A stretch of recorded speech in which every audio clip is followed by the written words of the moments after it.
నా పేరు చునాద్గార్ నవీన్, మా డాడీ పేరు చునాద్గార్ గులాబ్. మాది కొమరం ఆసిఫాబాద్ జిల్లాలోని రెబ్బెన మండలం వంకులం విలేజ్. నేను చిన్నప్పటి నుంచి గవర్నమెంట్ స్కూల్లో చదువుకున్నాను. నా 10th క్లాస్ వచ్చేసి సోషల్ వెల్ఫేర్ బాయ్స్ స్కూల్ ఆసిఫాబాద్లో, మళ్ళీ ఇంటర్ సిఓఐ సోషల్ వెల్ఫేర్ కరీంనగర్లో. తర్వాత నెక్స్ట్ బీటెక్ సిబిఐటి కాలేజ్లో చేసిన హైదరాబాద్లో. బీటెక్ అయిన తర్వాత నేను బీటెక్ సివిల్ ఇంజనీరింగ్ చేసిన. దానికి అనుగుణంగా ఈ జాబ్ కోసం కోచింగ్ తీసుకున్నా ఏఎస్ అకాడమీలో హైదరాబాద్లో. అక్కడ తీసుకున్న తర్వాత అదే టైంలో నోటిఫికేషన్ వచ్చింది కానిస్టేబుల్ది, అట్లనే ఏఈది, మళ్ళీ గ్రౌండ్ వాటర్ డిపార్ట్మెంట్ది. ఆ 3 జాబ్లకు కలిపి ఒకటేసారి ప్రిపేర్ కావడం జరిగింది.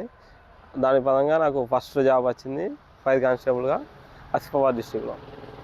నెక్స్ట్ ఇది జాబ్ చేస్తుండగానే గ్రౌండ్ వాటర్ డిపార్ట్మెంట్లో టెక్నికల్ అసిస్టెంట్ ఆఫీసర్ జాబ్ వచ్చింది. నెక్స్ట్ మళ్ళీ రీసెంట్గా ఇప్పుడు assistant engineering in public health డిపార్ట్మెంట్లో మున్సిపల్ ఏగా సెలెక్ట్ అయ్యాను. ఇంకా పోస్టింగ్ రావాల్సింది.